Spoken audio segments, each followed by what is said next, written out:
Intriguingly, many years later, journalist Rick Moran was contacted by a drug enforcement agent who told him that he had the DeFeo home under observation at the time of the killings and had seen Ronnie's sister, Dawn, leave the house. On the night of the murder, that operative did see Dawn DeFeo wearing a snorkel-type jacket and gloves come out of the house with a rifle, throw the rifle into the backseat of her car, and drive out towards the point where the city has a dock, which is exactly where the weapon was found by police divers later on. On the second trip in, we decided we were going to take two people who I knew were sensitive.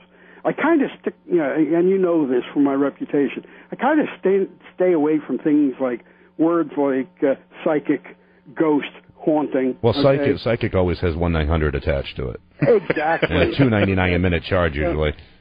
So okay, we go into the house. We brought two psychics with us, kept them separated so they couldn't feed off of one another. All right.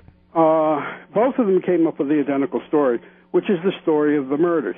Okay, and the story of the murders, as far as they were concerned, was that Ronnie and his sister Dawn and the other kids hatched a plot to do in Mom and Dad, because Dad was a brutal, well, I'll clean up my act and I'll say what he was. Yeah, no, I totally understand. And he was a Mom violent was, man.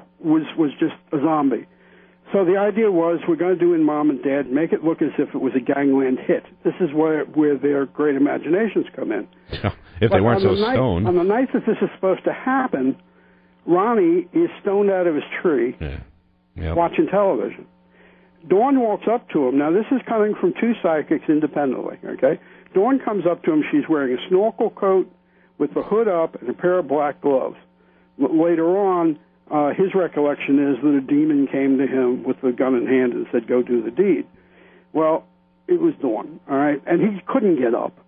So Dawn went upstairs, shot Mom and Dad. Now, what happened next, we're not really sure. The original plan, I don't think, was to kill the three kids, but Dawn did.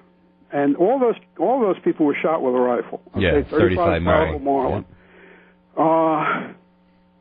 Dawn then left the house and went down the road, down Ocean Avenue, towards Great South Bay, threw the gun into the river.